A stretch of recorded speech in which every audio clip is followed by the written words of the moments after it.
Every month, money is deducted from your salary. But do you actually understand where it goes? Today, I will break down affordable housing levy in the simplest way possible and how you can actually benefit from it.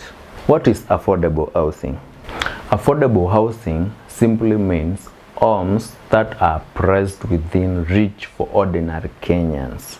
These are houses designed so that low and middle income earners can afford to rent or buy without struggling financially. What is house levy? The housing levy is a mandatory contribution. Underline the word mandatory. It's a mandatory contribution where you pay 1.5% and your employer adds 1.5%. This money goes into national fund to support affordable housing projects. For example, salary breakdown.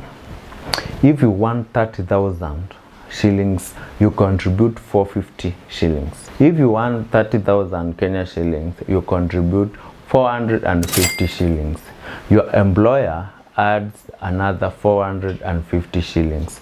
That is 900 shillings saved monthly towards housing levy. So this is what you benefit. This system is only useful if you take action. If you don't take action, utaishi kulipa house levy na utaujui ni nini. Your contributions can help you own a home through government-backed housing projects. Are we together? So, where are these houses located? Affordable housing projects are located in Pangani, Ngara, Embakasi, Athi River, Kitengela, Mombasa, Kisumu, and Eldoret. So, mabei nazo. Bed sitters range from around 600,000 to 1 million shillings, and one bedroom units go from 1 to 2 million, and two bedroom house can reach to 3 million.